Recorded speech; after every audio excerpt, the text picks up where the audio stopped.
Okay, please tell me why all the movies now are taking the Tom Cruise way and just like only focusing on one character. The Terminal List is doing this. Now, The Terminal List stars Chris Pratt.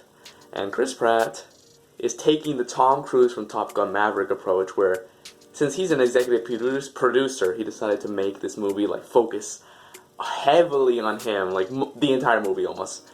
Which, I mean, if it worked for Top Gun Maverick, it could work for The Terminal List too. But this one's a TV series. So The Terminal List follows this Navy SEAL who's on a mission. And it doesn't really go so well. It seems like the intel they got was bad, so he ends up being the only one that kind of survives. Him and one other person.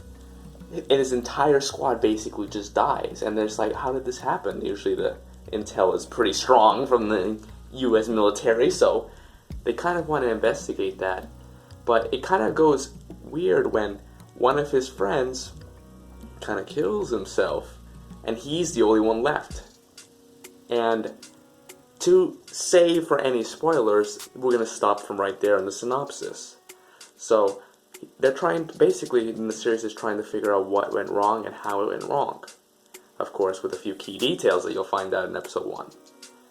Now, The Terminal List, I feel, has a strong, solid plot. I feel like it just has an essence to it that you kind of you can understand. You feel it in your soul. Like exactly how the character is feeling. At least maybe if this is some way you can relate to. I find that it's relatable, how his mental thought process is. If I was put in the same situation as him, I feel like I could understand where he's coming from. Might not do all the same things he did, obviously, but I can understand where he's coming from.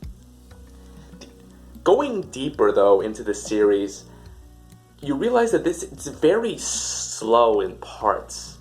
Like, I feel like, and there's only 8 episodes this season, the first season that they've released, you kind of get to a part where it's like, nothing's really happening, and then they realize they haven't hooked you, and they just throw it in all at once. It kind of feels like,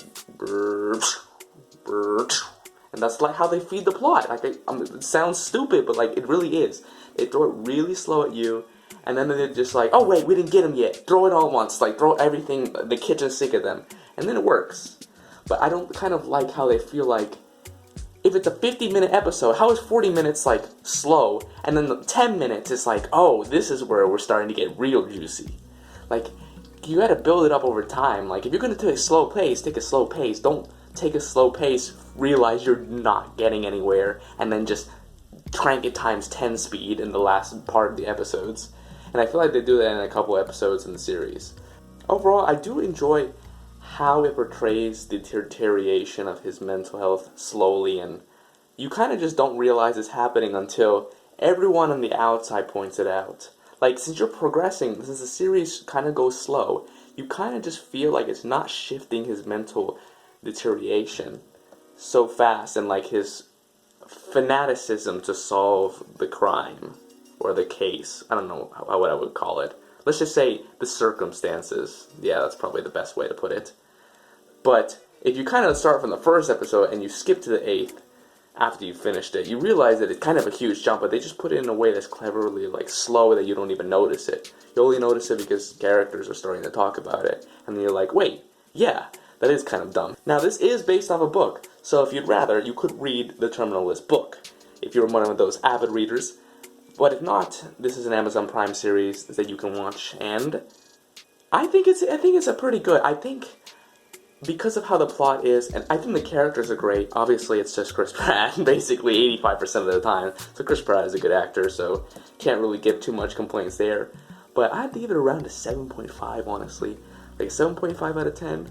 And I want to know what you think about shows and movies trying to take Top Gun approach of like making like how they put Maverick like the whole time Tom Cruise, and that did really well. Do you think other shows can accomplish that? Because I don't know, I don't mind that they show Chris Pratt the whole time. At the same time, I crave other characters. I don't like a one-woman show. That's just to say. So it's like Chris Pratt being the one woman. But either way, if you do like this TV show analysis, we're gonna try and do a couple more of those in the channel. We've been doing a lot of movie reviews, and I do like movies. Don't get me wrong, but I kind of want to shift, make this channel a little bit more broad since we kind of took out the politics a little bit.